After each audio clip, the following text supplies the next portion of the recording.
A paz de Deus, irmãos. Emerson Eliel aqui.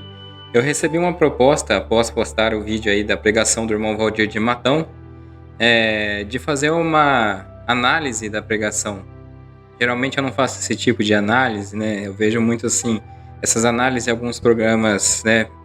Alguns canais críticos, e eles fazem análise de uma forma que consegue, através do computador, passar, né, o pregador falando alguma coisa ali e consegue abordar o assunto. Eu vou ter que parar o vídeo, né, em algumas etapas e dar a minha opinião, né, e fazer a minha análise aí. E aí, mas, irmãos, aqui não tem muito o que falar. Foi uma pregação muito direta, uma pregação que não tem assuntos detalhados, né, complexos, entretanto de grande valor.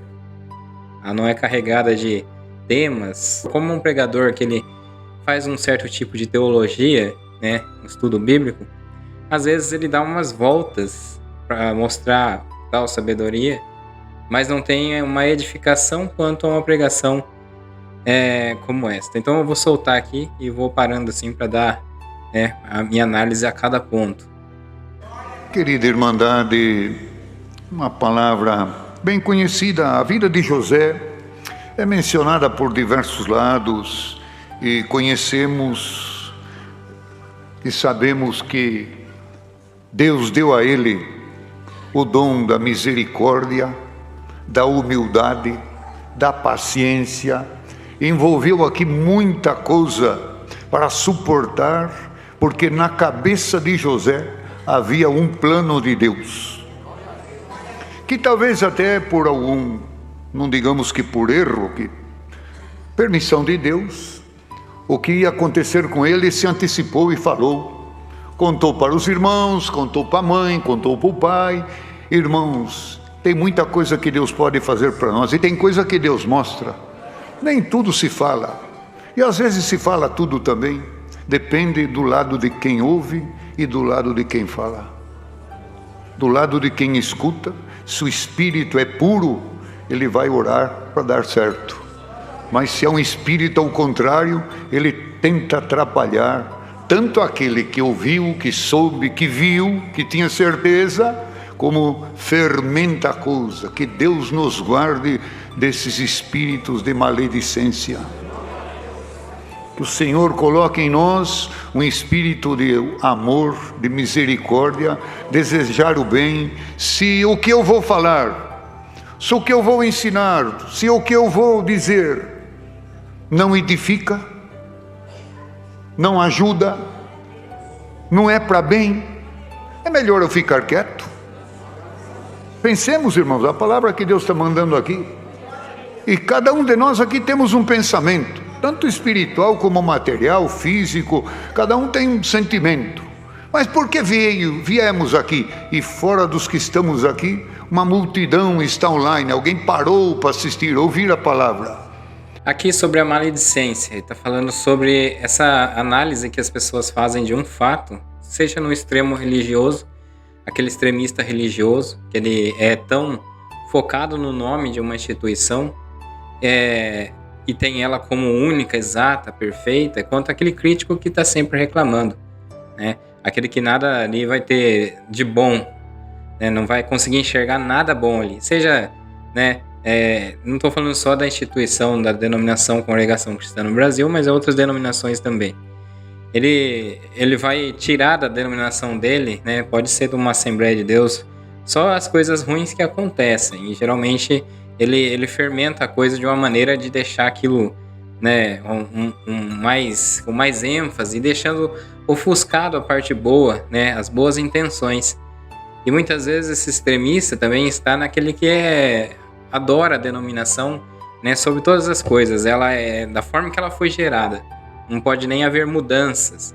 Aliás, ele critica até quando há mudança dos seus superiores, da própria presidência da igreja ou de um conselho, né? Quando tem a mudança, ele logo critica até o conselho, porque tá mudando as coisas, a obra de Deus não é assim, né? E ele é tão extremista assim que se houver uma mudança do próprio ministério, ele critica. Ele é muito, ele não vê o foco que é Jesus Cristo, né? Então tem o extremista dos dois lados. E aí a maledicência ela tá dentro de um membro, né, contra um membro, que alguém cria uma confusão ou uma história para denunciar um membro ou para derrubar um membro da igreja, e sobre esses fatos do termo religioso em si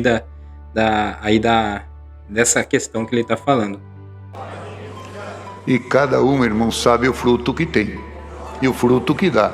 Se é bom, glória a Deus. Se é mal, muda. Pede para Deus enxertar alguma coisa boa em ti. Olha como que ele é bom para ensinamento. Até para ensinamento você percebe que ele não é uma pessoa assim que né, ele acabou de falar da maledicência, mas ele é uma pessoa que logo condena as pessoas, né, que na hora da correção deixa aquele culto pesado, aquele ambiente pesado.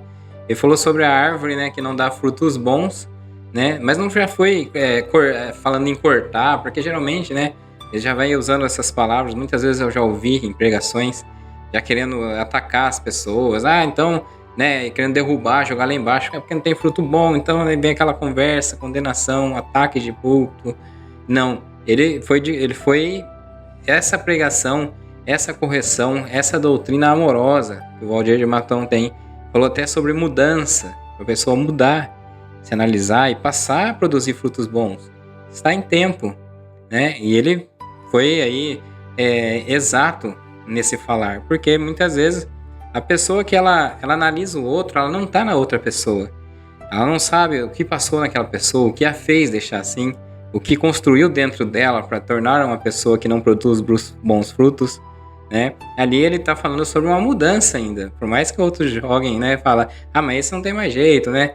Não, pode ser que perante Deus ainda está passando por uma situação, né? Há uma modelagem ali, né? Você está moldando aquela pessoa de uma certa forma durante a vida, que ela ainda vai, né, se consertar, se corrigir e produzir bons frutos.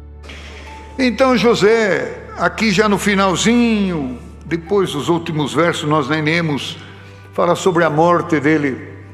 Já estava no final da vida, mas conhecemos toda a história dos procedimentos, do sofrimento. Por falar, sofreu. Aonde foi parar?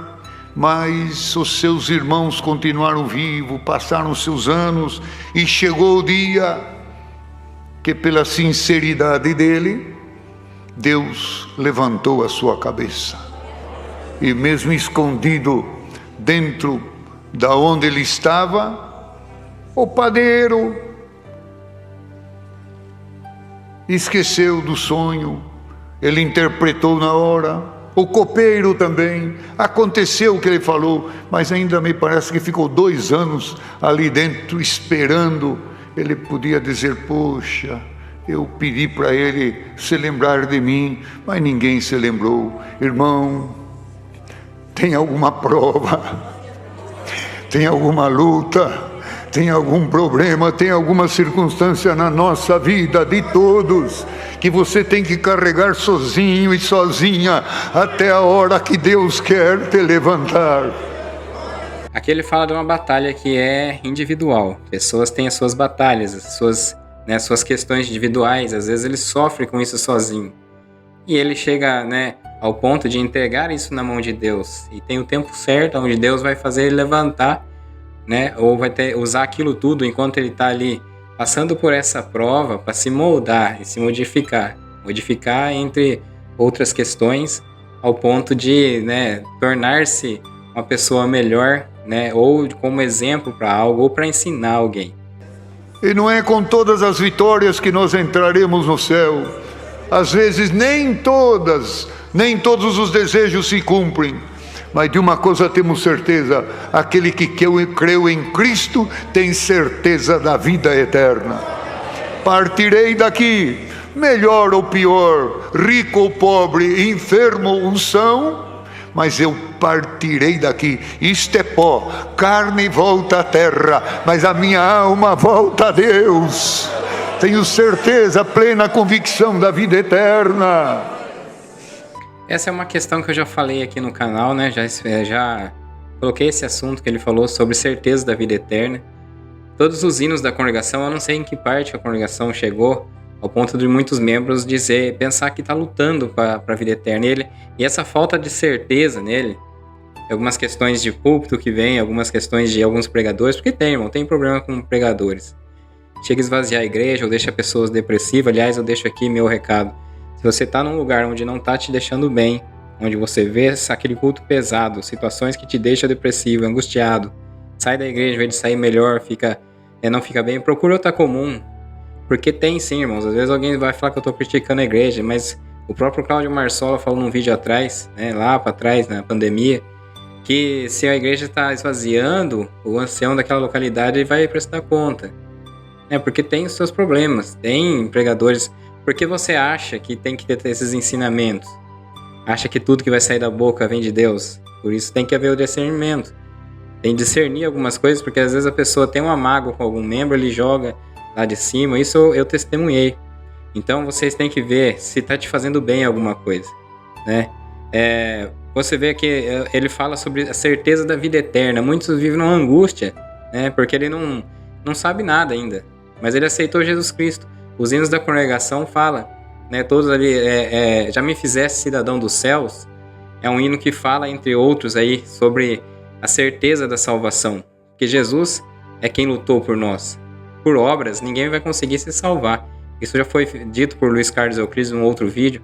Claro que às vezes existem algumas diferenças, algumas falas que não vêm de acordo a isso. Mas não adianta você produzir boas obras com o intuito da salvação, de se justificar. Como um fariseu. O fariseu se justificava diante do publicano, tentando ali fazer suas boas obras transparecerem para a justificação. Você vê que essa tentativa de achar que é por obras que vai ser salvo torna frustrante quando vê que existe a falta de amor em muitos, né? Porque a Bíblia fala em Coríntios sobre aquele nem que desse o meu dinheiro, todo o meu dinheiro ao pobre, não houvesse amor, de nada adiantaria, não é? Ali fala nem que eu desse meu corpo a ser queimado. Então, sem amor, de nada adianta. As obras, elas são frutos do salvo. Aquele que é salvo, regenerado por Cristo, né? Que sente que tem que viver uma vida nova, né? Porque ele se sente bem em agradar a Deus, porque é grato à salvação, ele produz boas obras. Mas essas obras são frutos da salvação, frutos da regeneração. Por isso que você conhece, né, pelas obras. Se ele não produz boas obras, então essa fé é morta. Ele não tem fé, porque aquele que tem fé automaticamente tem boas obras. Agora, em Efésios fala, né, que não é por obras que vai ser salvo, para que nem se glorie, né, porque por obras não consegue chegar à salvação. Mas mediante a fé que elas são produzidas. Eu não sei, é uma questão tão fácil de entender, mas ainda existe muita dúvida nisso, né? Existe muita dúvida. Aquele que tenta fazer obras para agradar a Deus, ele falha sempre. Ele não agrada dessa forma, porque é interesse, né? Tem um interesse, assim, em ser salvo, né? Mas ele não tem aquele amor pela salvação, amor por Deus, por conhecer Jesus, por tirar do mundo, um mundo de guerras e batalhas. O mundo é terrível. Então ele tem que ter, quando automaticamente tem esse amor, ele produz boas obras, ele é regenerado, né, pela fé em Jesus Cristo. E aí as pessoas ainda confundem, vai até às vezes lá em Apocalipse, fala sobre as obras, né, vai ser julgado por obras, mas lá está falando dos que foram mortos sem conhecer Jesus, ou não chegou até eles o Evangelho. Vemos países como Coreia do Norte, países, né, aí que o Evangelho não chegou ou não chegou direito até ele. Então aí esses serão julgados pelas obras. São pessoas que não conheceram Jesus, morreu sem conhecer. Mas a certeza da salvação todos têm que ter. Vamos colocar aqui que ele falou assim: aquele que creu sempre vai ser um ato contínuo. Creu é porque ele crê em todo o processo de salvação até o final da vida dele. Crê em Jesus, que vai salvá-lo, né? Não é a questão de falar, eu criei, então eu já posso fazer o que eu quiser. Não, senão, então não creu, né? Então nem creu. Mas quando crê, verdadeiramente esse é o salvo, né? Não tenha dúvidas da sua salvação. Crer é no sentido completo da salvação, mas esse crer é o que traz esperança de salvação. A esperança de salvação não é dúvida. A esperança é a espera até o dia. Você entendeu? Mas salvo já está. Está salvo por Jesus Cristo. Você vai fazer mais o quê para ser salvo? Você não faz mais nada. Você mantém essa salvação, né? E aí te traz a esperança da salvação, né? Enquanto você vive aqui na certeza da vida eterna. né? Os hinos da congregação falam isso. José, mas chegou o dia que ele saiu, tiraram, Deus abençoou, reverteu o quadro totalmente. Tanto é, passaram-se muitos anos e ele está como governador no Egito. E governa, e Faraó deu toda a liberdade para ele. E ele governava, mas o coração dele não mudou. A sinceridade, a humildade e o prazer de ser bom continuou. Irmão, irmã, não é por algum desacato ou por alguma ofensa do teu vizinho, do teu parente, que você vai deixar de ser bom. Não, agora a partir de hoje, não, continue sendo melhor ainda. Também agora não me reconhece, Deus não me está vendo, eu não vou mais ser bonzinho não, agora eu vou tratar, não vai não, você vai continuar bom. Pé de laranja dá sempre laranja, não vai mudar. Olha aí, você fala, né, sobre as obras para a salvação, você vê aqui sobre a ira, né? Ele aí, muitos se acham que ele vai lutar para ser salvo, mas muitos se iram muito fácil. Ele está falando aí, por algum motivo, às vezes a pessoa já fica brava, isso aí é pecado. Aliás, a lição disso tudo aqui é sobre a ira, sobre um dos pecados. E as pessoas se iram. Então, um pecado só na vida, a pessoa quer se justificar pelo pecado, por obras, mas um pecado só na sua vida, que é a ira, já não entra no céu. O céu não tem lugar para pecado, né? Para aquele que cometeu o pecado, não tem lugar. Então a ira, que muitos ficam bravos, uma hora briga com um parente, briga com o outro, já errou, então você já fracassou no seu processo de se justificar perante Deus. E aí ele fala, né, que o pé de laranja sempre produz laranja. Então é uma luta sua de não deixar esse corpo nosso, carnal, né, se dominar para nossas iras, nossos desejos, as cobiças, as coisas desse mundo. Então o que nos justifica diante de tudo é Jesus Cristo. É Ele quem nos salvou. Se depender de nós, aí já se irou, já perdeu, já perderia seu processo de salvação. Porque você tinha que ser puro, perfeito para entrar no céu, né? Mas como ninguém consegue, é Jesus Cristo quem fez isso. Entregou a vida no madeiro porque o ser humano não consegue por si só. Então o que precisa agora é um processo de santificação, de melhorar a cada dia. Então aí essa correção dele vem, né, sobre a ira, sobre um tempo ainda de mudar, de melhorar. José governava, tudo na mão. De repente a fome chegou, Deus falou com ele, fez as providências. Mas ele lembrava, não com maldade, lembrava com misericórdia. Aonde está meu pai, os meus irmãos, aqueles que me venderam, aqueles que tentaram ver o meu mal, que me jogaram na cova, onde estão eles? Um dia chegou,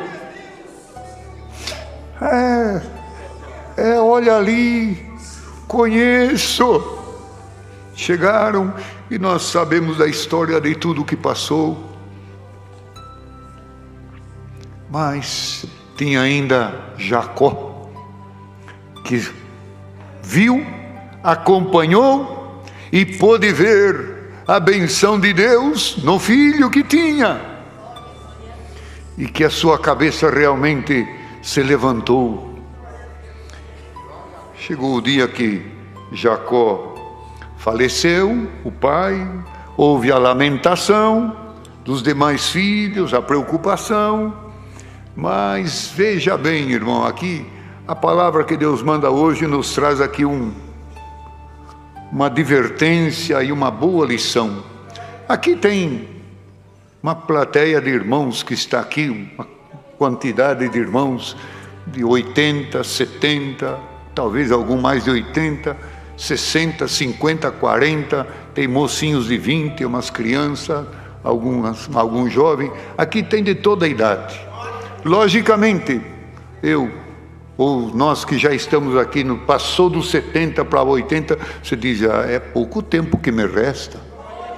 Pela lógica da vida, não vou mais do que, não chego aos 90, difícil. Mas quem está com 30, 40, me resta muito tempo. Cada um de nós estamos numa etapa da idade. Agora, dá para mudar alguma coisa. Dá para mudar. Até do que está com 80. Até se você tiver 90. Se você continua sendo ruim, mal, desejo mal, dá tempo de mudar. Para você ficar bom. E a palavra que Deus manda hoje é para mudar. Para bem. Para melhor. Para dar fruto. Para trazer alegria. Para dar contentamento. José era um homem preparado por Deus, coração humilde, sincero, bondoso, e Deus abençoou com todo o sofrimento. Chegou o dia que ele tinha tudo na mão, podia dizer: agora eu vou castigar. Não vou castigar. Por isso aí ele fala de mudança daquela pessoa que é ruim, né? A pessoa tem que mudar. Ela pode mudar ainda. Você está em tempo, está vivo, né? Algum fala assim: mas se tivesse todo mundo salvo, Deus já tinha recolhido nós. Então, não é, você está em processo de santificação, né? Você está nessa terra aqui para passar por um processo que Deus permite, né? Você ainda viveu o tempo aqui. A pessoa acha muito tempo, então eu quero ser salvo logo, né? Mas não é. Aqui a gente tem o nosso tempo, que é diferente do tempo de Deus. Para nós, para Deus, um dia é como 1000 anos, e 1000 anos é como um dia. Então, no processo que você está aqui, tire esse processo para ganhar mais pessoas para Deus, né? Como um exemplo. Às vezes as pessoas são muito individuais. Ela vai para a igreja, tá tudo certo com ela, né? Ela só vai para a igreja, no trabalho ela é uma pessoa que não produz boas obras. São pessoas que participam das mesmas ideologias do mundo. E elas, mas aqui, quando ela está dentro da igreja, ela é outra pessoa. Na família é outra pessoa. Você entendeu? Então é o que acontece nesse entendimento, né, do processo de salvação, ainda do tempo de mudança, do tempo de mudar e se aperfeiçoar a cada dia. E aqui, no que Deus nos trouxe de ler, José anima os seus irmãos. Tornou José para o Egito, ele e os seus irmãos, todo aquele que subiram a sepultar o pai. E depois que sepultou o pai, vendo os irmãos de José, põe bem atenção aqui, cada um de nós passamos por alguma leitura que alguém faz na nossa vida. Os irmãos de José falaram: agora a coisa vai piorar. A consciência de cada um nos acompanha às 24 horas.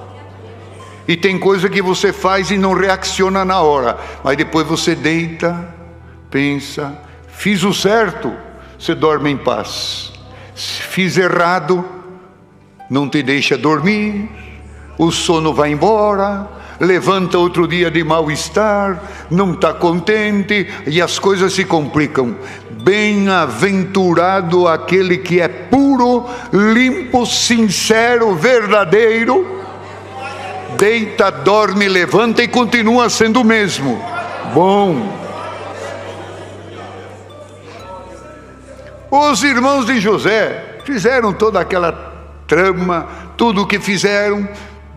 Não sabiam o que tinha acontecido, mas de repente viram o José governando.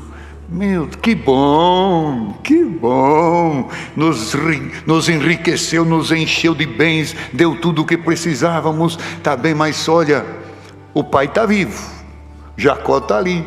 A hora que o pai dormiu, o pai fechou os olhos, eles falaram, está aqui, olha o verso 15, vendo os irmãos de José que o pai já estava morto e que já haviam sepultado, disseram: agora que a coisa vai ficar feia, agora nos aborrecerá José e nos pagará, veja bem, nos pagará certamente todo o mal que lhe fizemos. Irmãos, está aqui a pergunta, a interrogação nesta palavra. O que você está fazendo? O que você está plantando? Como você está agindo? E se veio na casa do Senhor ou está ouvindo a palavra para melhorar, a palavra hoje nos ensina: melhore, ajeite, acerta, abençoe. Os irmãos de José falaram: agora não tem jeito. E enviaram a José dizendo: teu pai mandou antes da sua morte, dizendo: assim direis a José, perdoa a transgressão dos teus irmãos. Eles falando por eles, verdade? Perdoa a transgressão dos teus irmãos, o seu pecado. Sabiam que tinham pecado, sabiam que tinham errado, e pedindo misericórdia para aquele que estava na hora de fazer o bem ou castigá-lo. Irmãos, que por esta palavra, se tem alguém desejando castigar alguém e apertar, muda, não castigue, não amaldiçoe, não deseje o mal, não torça para que dê errado, não diga tomara que morra, tomara que acabe, não, tomara que Deus te abençoe, tomara que você melhora. Mas você tem poder na mão, pode fazer. Tem, mas olha aqui, quando falaram isso, José disse, chorou muitíssimo quando eles falavam, e depois que vieram a seus irmãos e prostraram diante dele e disseram: olha, eis-nos aqui por teus servos. Servos naquela época era escravo, pode escravizar-nos, prende-nos, manda fazer isso, aquilo, outro. Ele falou: não temais, porque porventura estou eu em lugar de Deus? Irmão, se você tem na mão condição, eu posso fazer o mal e o bem, eu posso castigar e posso ajudar, eu posso maldizer e posso abençoar. Não, irmão, faça sempre o lado bom. Isso aqui já fala sobre o perdão, né? É um processo que envolve os seres humanos em geral.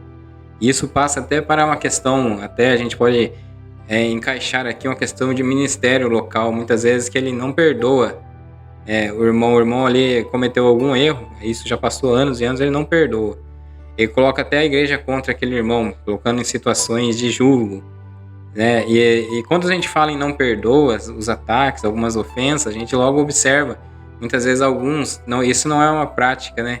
Em sua totalidade, mas a gente percebe que alguns, teve o tempo que alguns da congregação chegou a processar algum crítico, né? Os ataques em si, se as pessoas têm a fé e a espiritualidade em Deus, entrega na mão de Deus, esses ataques não deveriam ofender, mas o processo de processar o crítico, processou, perdeu o processo, isso trouxe até mais atenção. Eu percebi uma alta relevância, né? Uma relevância aí em números de adeptos ao sistema da crítica, né? A partir dos processos que a congregação tentou intentar contra alguns aí. São vários deles, né? Colocou aí, e isso trouxe a atenção sobre aquela questão de proibir os membros de fazer isso. Tem membros injustiçados, muitas vezes por ministérios locais, por pessoas, em que não levou a processo, não levou a juízo, assim como ensina a palavra de Deus. E ele falou sobre isso aí, eu pensei logo nisso. Eu estou falando aqui a minha análise, irmãos, é o que vem e me traz à tona a comentar. Seja você pensa o que você quiser, mas essa é a minha análise, a minha opinião. Então, incorre no fato, obviamente eu estou errando, eu não sou o dono da verdade. Mas quando você tem uma instituição que fala contra uma coisa e ela faz, né, isso já ocorreu um erro. Não estou generalizando porque não são todos que tomou essa atitude. Mas no geral, isso trouxe, em vez de trazer um bem, vamos processar, vamos ganhar, né? Vamos tentar parar alguém. Dessa forma não deu certo. Foi até mais uma ênfase a toda essa especulação, toda essa situação, ela aumentou. Plante o que é bom, para você colher o que é bom. Eles tiveram uma grande sorte de encontrar em José um coração puro, sincero, e falou: não temais, não estou eu em lugar de Deus, vocês que estão aí choramingando para mim, para que posso te fazer de escravo, de servo, não, vocês bem que intentaram mal contra mim, mas Deus tornou em bem. Creia, irmão, que se você for bom, o teu intento é sincero e puro. Se alguém tentar fazer o mal, Deus transformará o mal em bem. Aquilo que parece que vai dar errado, vai dar certo. Continue sendo puro, sincero, verdadeiro, ajudando. Não importa se quem está atrás de você está desejando mal, mas lá de cima tem um que está olhando para a tua verdade, e os teus passos estão medidos pelo Senhor. O Senhor continuará te abençoando. A mão de Deus com a benção sobre a tua cabeça, não tem mão nenhuma que arrancará a benção de Deus sobre a tua casa. Continue fazendo bem, para que não se arrependa um dia. Já falei que tenho algo a contar, algumas situações minhas, né, particularidade minha, com aqui o ministério local, que logo eu vou estar expondo aqui no canal, dado as situações em que forem chegar. E eu vou contar para vocês numa forma não de crítica, mas para você entender o que se passou comigo, que fala diretamente a mesma coisa aqui, em Gênesis 50. Vocês vão ver muito bem que são situações muito semelhantes, e eu vou logo estar expondo, né, e vocês vão entender o que me trouxe até aqui, até o canal, e esse trabalho que eu estou fazendo.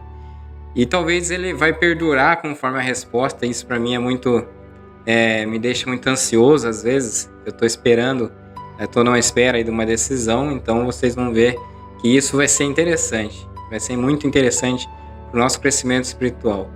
José chorou quando lhes falavam, os animou, e vieram seus irmãos, se prostraram.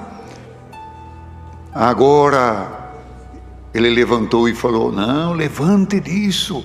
Irmão, se você ver alguém caído, alguém chorando aos teus pés, tá aí, tá bom, você vai ver quanto é bom. Não vire as costas, não vire as costas, perdoe, ame, abrace, levante. Vem cá, não, deixa lá, Deus me abençoou, não estou preocupado, não. Quem ama perdoa, quem ama não marca, quem ama esquece. Vós intestaste mal, porém Deus tornou em bem. Agora, pois, não temais, José, eu vos sustentarei a vós e aos vossos meninos. E assim os consolou e falou segundo o coração deles. Veja bem, é importante falar segundo o coração. Os consolou. A resposta de José veio segundo o coração deles. Tomara que ele perdoa, tomara que ele não nos queira mal, mas vamos lá, vamos se agachar, vamos ver o que ele fala. Irmãos, assim os consolou e falou segundo o coração deles. Aqui está uma bela irmandade na igreja, e creio que a maioria, todos nós, vamos ver o que Deus vai falar. Eu quero que Deus fale comigo, mas todos querem que Deus fale o que está no coração, né? Eu quero que Deus... Irmão, você quer ouvir segundo o teu coração, o teu sentimento. O que você está fazendo é bem? O que o irmão está plantando vai dar fruto bom? Durma tranquilo, que a benção não faltará na tua tenda. Agora, se o que você está fazendo é mal, se formos imaginar por outro lado também, quantos anos os irmãos de José sofreram, hein? Onde estaria José? Que dele? Será que morreu? Como está? Mas não, Deus estava guardando. Que Deus nos guarde a todos e que a benção de Deus esteja sobre a nossa cabeça. Por esta palavra, cada um examine os passos que está dando. Se for bom, continue. Se for mal, dá tempo de melhorar. Dá tempo de corrigir. Para que, quando você precisar do favor de Deus, a fala de Deus vai ser segundo o teu coração. Oh, que alívio, que alegria, oh, que bom. Oh, Deus falou segundo o meu coração. Se o teu coração for bom, glória a Deus. É o conselho e a palavra que Deus nos traz nesta manhã, nesta tarde. Vamos para casa e deitemos a nossa cabeça e durmamos em paz, dizendo: faz a tua oração e pode dizer: o meu coração é bom. Se eu acordar amanhã, ele continuará sendo bom. Se eu não acordar, eu vou encontrar com o meu Senhor. Ele me guardou para a vida eterna. Deus seja louvado. Às vezes a pessoa vai falar assim: mas uma pregação não foi cristocêntrica, não falou sobre Jesus. Ele usou uma passagem bíblica do Velho Testamento para a exortação da igreja. Né? Toda a Bíblia é inspirada por Deus e serve para exortação. Então ele usou essa passagem bíblica para exortar, né, na atualidade, alguns conceitos. Então você vê aí que ele logo ali no começo ele falou sobre Jesus, sobre a salvação, certeza da vida eterna. Isso já foi muito claro aí, e cristocêntrico do que isso, né? Não tem como. Mas ele usou para exortação essa passagem muito importante, né? E a mudança de vida, uma pessoa que poderia, para muitos, pode condenar, mas essa pessoa ali, com o passar da idade, com o passar do tempo, ainda tem a chance de modificar seus atos, modificar sua pessoa, tornar-se um verdadeiro cristão, né, e propagar as boas novas. Né? Ali é uma situação de mudança, né, uma exortação muito importante, uma correção, uma disciplina que veio de forma amorosa para o nosso servo de Deus, né, e foi muito bem feliz na sua exortação. Eu creio que eu já falei os pontos mais importantes. Espero que os irmãos aí se inscrevem no canal, aquele que não é inscrito, deixa o seu like e compartilha para mais pessoas, para entender que nem sempre as situações são de crítica. Ainda temos esperanças de um modelo de fé crescente em outras denominações contra essa, crescente na verdade e na espiritualidade, e de forma que seja edificante para um todo, para toda a igreja, que a igreja é o corpo de Cristo. Na verdade, somos todos nós que aceitamos Jesus Cristo, somos igreja, não é instituição. Mas, de certa forma, a instituição tem que, a cada dia, se preservar dentro de uma forma de empregar o evangelho na pessoa, que, mesmo que seja disciplina, mesmo que seja um ato de correção, mas venha com amor e venha, de fato, não traga uma ideologia de intrigas, de dissensão, né? Eu vejo que algumas vezes a situação está ficando tão acalorada. Eu nem quis falar aqui no canal sobre aquelas cartas, né, mas que eu vi que se perdeu um pouco assim na forma de expressar, na forma de falar, né, a falta de, embora se justificou muito bem em algumas situações, mas faltou o amor, que é o mais importante ali, e tá a forma com que se lê e que fala da ideologia de crítica, da ideologia de opinião, que elas são diversas. Dentro da própria instituição tem a crítica, tem aqueles que são críticos, né? Aqueles que vêm no canal criticar o crítico, ele é um crítico, né? Não tem que explicar mais do que isso, são pessoas às vezes extremas, ela tá fazendo parte da crítica, entendeu? A sua ideia, a ideia ali da carta é uma crítica. Então, irmãos, eu não quis nem entrar nesse assunto aí porque percebi que eu ia desviar o foco do canal aqui, que eu tô precisando me concentrar para o verdadeiro evangelho que eu quero levar a todos aqui, né?